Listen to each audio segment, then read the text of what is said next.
Good morning, everyone, here on your TV Halton. This is Lane Dashing Dashko, along with color commentator Don Bibby of the White Finals here. We're here for a long day here at Mainway for the BOHC Finals, where there'll be many 8 divisions playing for the final day of the regular season and the playoffs here. And we're about to get underway here for the White Finals as the Canucks are taking on the Canadiens here at Mainway Arena, and the puck is dropped. And here we go. So the 2 periods of 17 minutes stoppage time, and then depending on overtime, there might be some different rules that we can get into, and there's a lot of different rules for the BOHC compared to normal hockey, so we can have some Don Bibbies here to help us out with that. Puck is picked up by the Canadiens here. Canucks rimming around. That was Allen Pulls. He rims it around the rim there. Kept in by Breen. Breen trying to get it back. Gets intercepted there. Canadiens pick it up as Frittenberg tries to get it past the center line. Canucks pick it up on their own blue line here. Centered. The pass was missed there by Sims as he rims it around. Canadiens now picking it back up in their own zone. Gets quickly taken off by the Canucks player as Nelson picks it up. Nice shot in front, goes wide there by Bush. And the Canadiens are back on the race and out. Here comes Frittenberg. Frittenberg down the left wing side. Frittenberg taking off the puck. Picked up by Bush. Bush passes it up to Armstrong. Armstrong taking off the puck by the Canadiens. And here comes McDonald's as he gets it all the way down. And there will be an icing on the play. And it's a good time to introduce Don Bibby on the color commentating. Hey, thanks for inviting me and to be here and sit and watch this fabulous game this morning. Looking forward to these 2 teams battling it out. They've been doing it all season, and hopefully we come on top with the best team to go. Yeah, so the Canucks, obviously, even though they're the road team there, they were first in their division, but funny enough, the Canadiens actually had a better record in the playoffs. Yeah, the Canucks seemed to hold back through the beginning of the season, and they kind of sat quiet for a little while, and then all of a sudden it looked like they turned on the switch, and the team came together and just battled all the way through. So what do you think has changed between the Canadiens from the regular season into the playoffs, where they've had a little bit more success here? I think they've had some good cohesion, learn to understand each other, both on the ice and off the ice, building that team, being nice and strong, and getting out there and moving the puck well. Well, we'll see if that cohesion can come to play today, as they're going to need it facing definitely the tougher team, as the Canucks are the first team in the division. Head-to-head, the Canucks were 5-3-2 against the Canadiens in the regular season and playoffs, as the Canadiens do try to pick it up here as Patrick tries to get it all the way down, but turnover once again, and on the race is the Canucks as it goes back to the Canadiens. There's a little bit of give and go here as some players, have a bit more speed than others, but that can go to advantage and strategy, definitely on the off the ice. And rimmed around here as the Canadiens pick it up here. Patrick trying to get it down the right wing side. Patrick still with the puck in the slot, unable to keep it on the stick there. Picked up by Barr as he's able to get it all the way down past center, so no icing there. Good play by the Canucks to try to beat up the icing there. Down is Sims, trying to center it there, was getting it out to Armstrong there, and I'm with Biff. But here come the Canadiens back on the race. Daniels trying to pick it up, can't pick it up in time. Picked up by Rea. Rea getting it up, past center. Here comes Pauls. Pauls down the right wing side. Pauls trying to center it there. Couldn't get taken off the puck by the Canadiens. Picked up by Daniels. Daniels gets it all past the center. Picked up by the Canucks, getting it sent down there was Paget. Goes off the ref. That might benefit the Canucks here in center. Good play by the defense there of Craig Daniels there to get the puck out of safety there. Sent up there by Doohan. Doohan takes it down. Canucks try to come back here on the race with McOstridge. He sends it back down deep. It'll be the battle of fives with Brown and McOstridge. Interception by the Canucks as they try to corral it, but they aren't able to. And that was the stretch pass there to Halliday. Was just past his reach there. And back on the race is Breen. Breen will go around the far side. Breen will pick it up the left wing side to fit Frittenberg. Frittenberg's got 2 men on him, so he'll have to dump it down into the zone. Canucks pick it up the left wing side. Nice chip off the boards there. Canucks go with the stretch pass to Lip, but the pass is missed right onto the net. And a key save there by Jeff Thompson. Yeah, they're moving the puck really well. Everyone's going back and forth looking for the open players in the neutral zone, trying to get it down the ice. They're passing the puck really well. Both sides are in it to win here. For sure. Well, it is the finals. You would hope they would. The level of play always steps up a little bit when you get to this point in the season. For sure. It's go time, right? There's only one game left, so you got to put it all out there today. Yep, and that T-shirt is the most important part of the whole season. And of course, the semifinals, for a lot of these divisions were yesterday, just trying to figure out who was going to be able to play in these games. As the playoffs is a battle of best on best, so a lot of these just sort of decided yesterday. But big chance there by Gilmore, as he had the shot, but he couldn't get up the stick in time, as the Canadiens trying to get it deep in, and they're going to go for a line change there as it's offside. Canucks will try to go for another stretch pass there, and Jeff Thompson will glove it up for the save there with 12:29 left to go in the first period. Yeah, they're doing well. That was a good stretch pass there, right at hitting it up just before the blue line. Just couldn't hold the puck to get all the way in the zone there, but these guys are doing really good. They're playing a lot. Now, you saw that chance from Mike Gilmore there, almost getting it on the net, but just unfortunately, he had the shot, but he just unfortunately fanned on the shot there.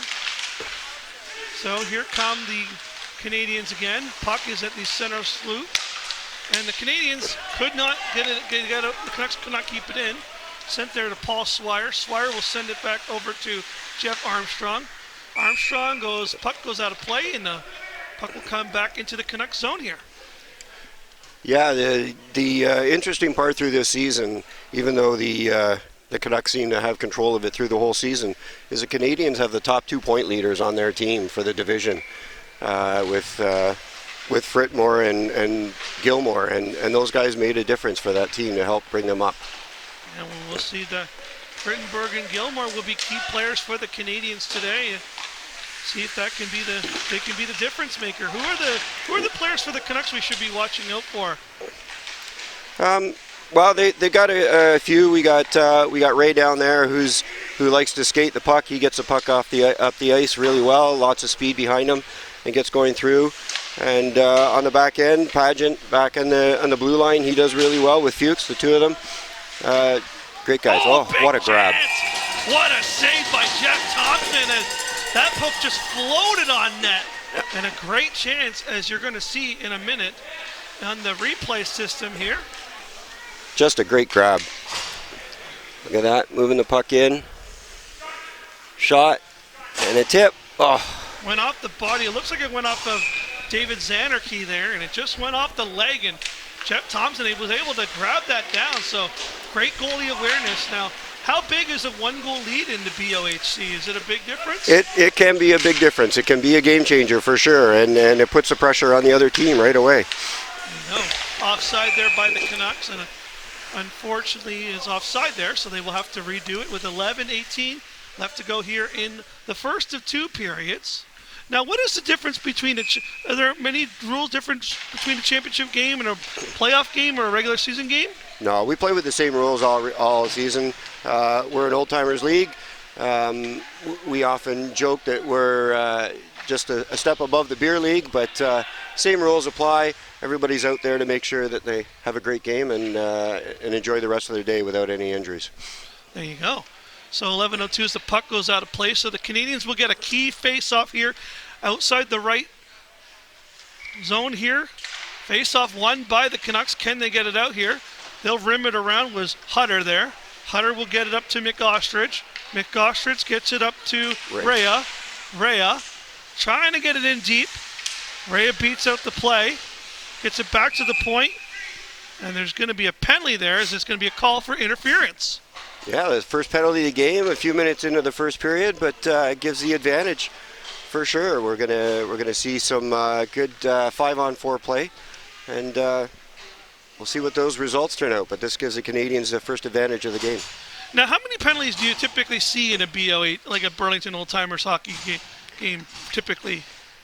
They're not really high. There are a lot of incidental contact and trips and stuff like that. But so you could say one penalty could be a big game breaker sort of. It could be allowing that first goal to get in there. We'll see if the Canadiens can collapse. Big save there by Paul Swires. The Canadiens try to whack at it here, and here come the Canucks with some speed on the penalty kill. Going with a bit of a speedy line there was Nelson. Got to be careful with that speed on the shorthanded there. And here come the Canadiens coming up the center. Here comes Frittenberg, one of the best players to watch here. Frittenberg tries to go through center there, but good play by Fuchs to just break it up there. Behind the net for the Canadiens. Gilmore trying to center it there for Frittenberg, but unable to make the pass. And again, the Canucks trying to go for that speedy, shorthanded goal, but unable to capitalize here. But they might have a break here. 10 minutes left to go. Thompson comes out of the net, sends it around. Just beats the shot of Nelson there. Here come the Canadiens back down the ice. Gilmore picks it up down the left wing side. Intercepted by the Canucks as they're going for a big here. Breakaway. And we got a breakaway. Here comes Armstrong. Big shot. Big save there by Jeff Thompson. Great save. What a stretch pass. Seeing the open man on the other side, short-handed. And quick opportunity to get into that offensive zone and take a shot on that and a breakaway for him. I've been finding it interesting that the Canucks kind of, they went with, like you said, they went with a bit more of a speedy penalty kill. Has that been their strategy all season long? Yeah, there's a lot of guys that like to skate and fast pace. They keep pushing through and just get that puck out of the zone, right? Kill that penalty as best they can. Because it's funny, because you watch in the NHL, it's more just get the puck out, but in the Burlington Old-Timers, depending on, your speed or skill, you can kind of use that to your advantage on a different team for sure, right, Don? Well, yeah, you look at the skill level between the NHL and the BOHC, we're pretty close, so we just got a different tactic. There you go. So 9:13 left to go in the first period. 20 seconds left on the Canadiens' power play here, as they now have not been able to get many chances, as the Canucks have actually done a fantastic job kind of breaking this down, and there will be an icing on the play with 16 seconds left on the power play. Yeah, that gives the Canucks a bit of a break here. They didn't have to work hard for that one to have that icing come through for them. So let's see. A few seconds left in that penalty, and we'll see him out on the ice. And now, typically, when you see a penalty kill, do you see like sort of the same morale boost from a team when they kill a penalty? Like that kind of makes the game stronger, makes the game easier for the other team. Absolutely, great accomplishment for the team. Great puck possession and understanding the play and beating it. Right, and they give everyone a chance. There you go. Teams might get one last chance there as Patrick shot it on, but the shot went wide. Here come the Canucks with their speedy penalty kill once again as we are back to 5-on-5 action here. Trying to get it down low, was trying to get it to Bush there, but unable to make the pass there. The Canadiens will just get it barely out to center, and the Canucks will send it back in as they try to go for a bit of a line change here. So 8:23, still a 0-0 game. Proctor now will get it all the way down. Played their ball, Paul Swire. Swire will ring it around up to Fuchs. Fuchs will try to get it up to Rea. Rea up to center, intercepted by the Canadiens, sent back in was Dewin. Swire will drop it off for the Canucks. Intercepted pass almost there by the Canadiens was number 15 on the play, Patrick. Up to center all the way down here was McDonald will get it for the Canadiens. McDonald will ring it around. And here they come up past center. Here comes Dewin. Dewin can't keep the puck on his stick. And unfortunately, Canadiens trying to get it on, but they could not keep it on either. It gets sent all the way down. No icing on the play here. So McDonald will have to get back to get it. Canucks have the puck down the right wing side. Picked up on the blue line, sent in cleanly. On the race for it there is Pauls, but it'll be picked up by Patrick. Patrick will try to send it around, but unfortunately send the play out of play. Out of play, yeah.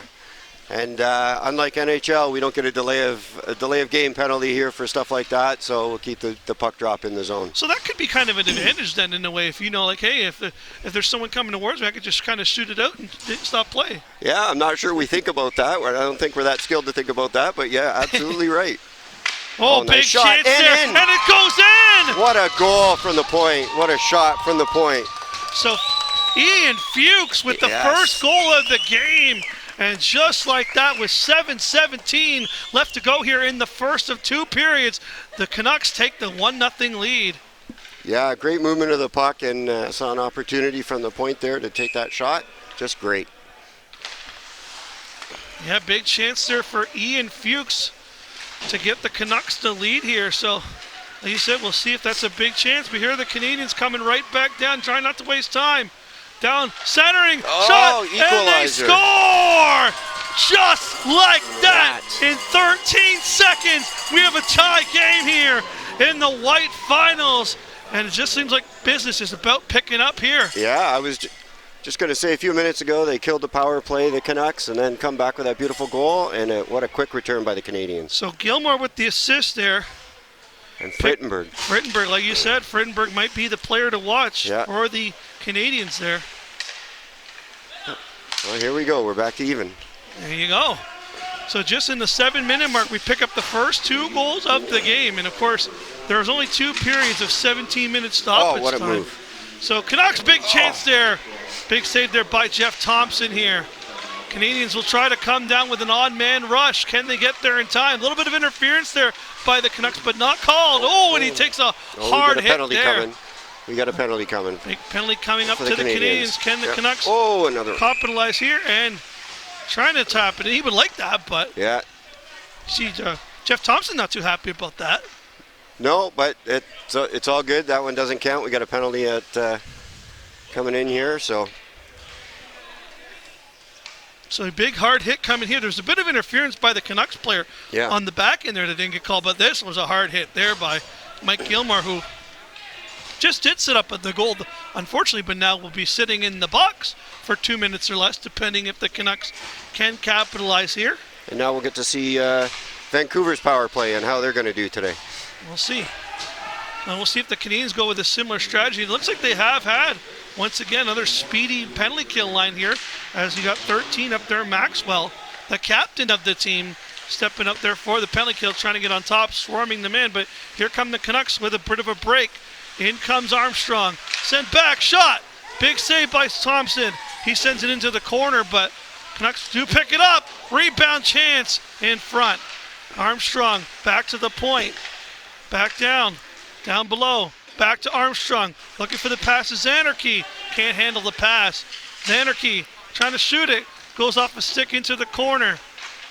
Canucks trying to bury it there. Oh, and the rebound was pushed, but it skipped the stick there with 1:11. And so far, Canucks have done a better job here, getting more offensive chances, looking for a penalty in the corner, but the refs not letting them play on here. So it is the championship game, so they might let them play if it's not too serious. Yeah, Canucks moving the puck well in the zone, taking opportunity, finding the open player. Bush another again at the side of the net. Just a flurry of chances for the Canucks. Big chance for Zanarkey. He shoots. And Jeff Thompson finally makes the save. Yeah, big save, allowing the guys to get off the ice, change those lines up to finish off this penalty with 44 seconds left. So the Canucks with the first, since they were first in the division, were they typically a good power play team in the regular season? Yeah, they did really well with the power play. You could see it on the ice, them moving the puck across the blue line. There you go. Yeah, Jeff Thompson was swarmed there, and he's going to have to, once again, kind of freeze it up there with 5:10 left to go in the first period. Your TV Halton. Canucks, Canadiens, White Finals here. Dashing, Lane Dashko, along with Don Bibby, definitely a member of the BOHC for the White Division here. So, yeah, 5:03 left to go here in the first of 2 periods here. Canucks will get it all the way down. Picked up there by the Canucks as they go up to center. Get it past the blue line, but the Canadiens are going to be able to kill some time there as Chris Brown sends it all the way down to play. Yeah, given that icing all the way down because they're shorthanded, it gives them an opportunity to reset the field, so to speak. Chris Brown doing the same thing again, just trying to say, I'm not going for it. You guys go get it. Yep. You go get the puck. I'm not going there.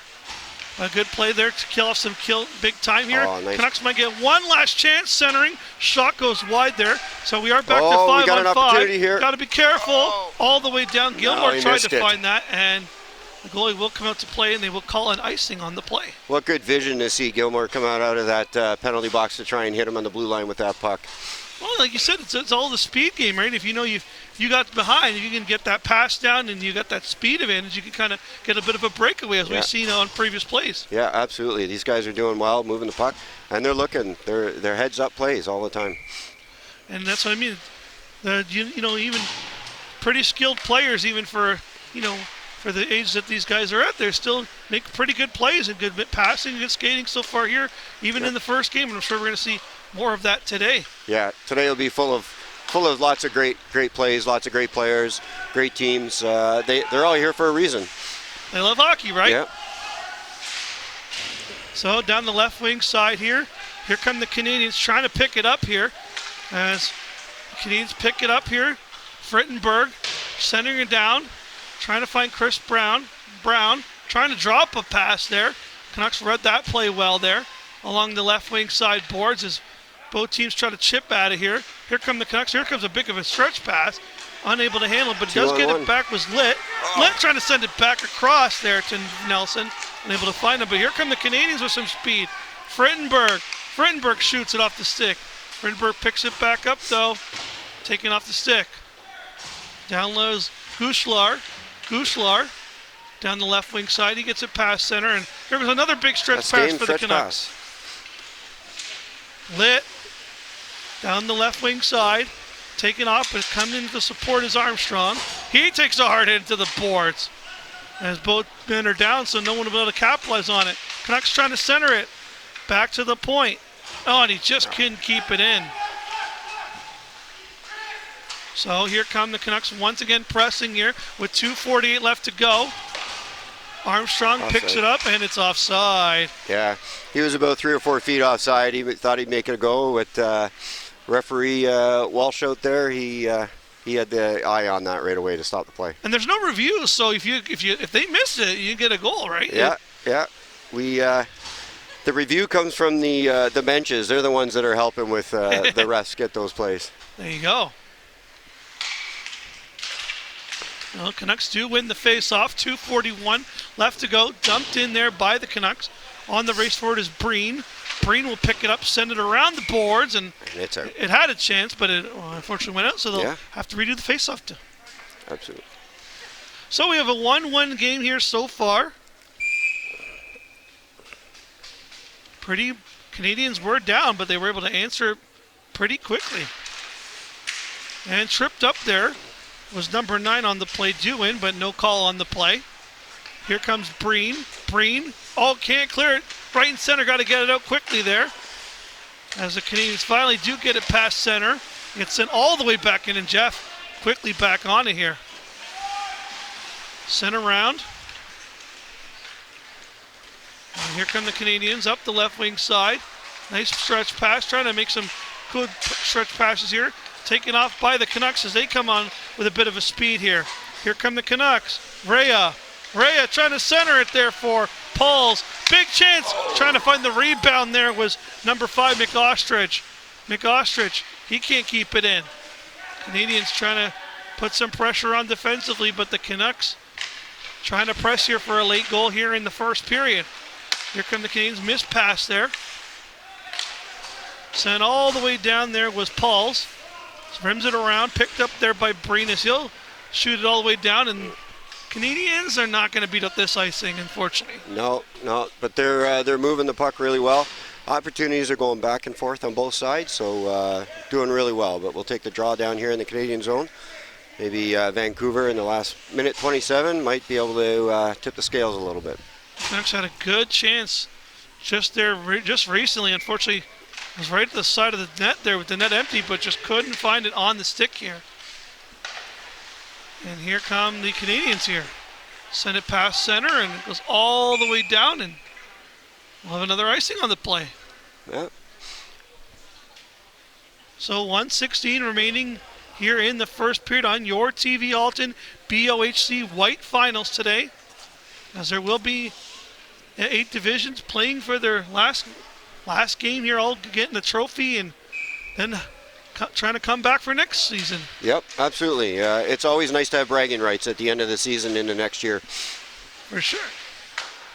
And Jeff will just freeze it up there.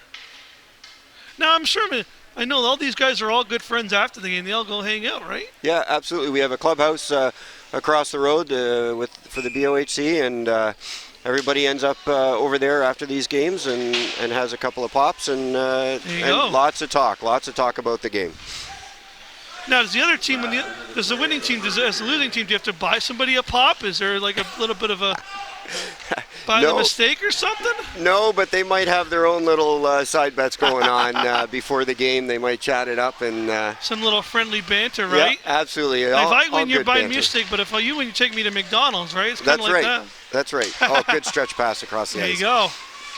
Big play here by the Canucks, trying to center it there. Down the way is Nelson. Nelson trying to center it there for Sims there, but here come the Canadiens. 3-on-2. 3-on-2 rush. Can this develop late? They only got 25 seconds. Canadiens shoot. Big save there by Paul Swire, who makes the save. Yeah, great save. 3-on-2. The Canadiens turn that around. Big rush down there. But Paul Swire, he's fabulous in net down there, holding the nail. Yeah, big chance there for the Canadiens there as they had the 3-on-2 chance there, and wow, it just almost buried it there, but Paul Swire making a huge save.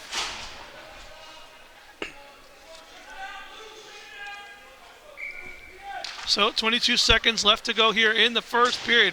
Canucks send it around the rim all the way down. No icing on the play. Thompson was looking for it, so he'll send it around the rim. Picked up there by Breen. 10 seconds left. They got to hurry. Well, it looks like the Canucks are going to grab the puck, go behind the net here, and that's going to do it for the first period of 2. Yeah, good first period. Lots of play, a couple of penalties. No advantage with the 5-on-4s, but we're still even as we go into the second period.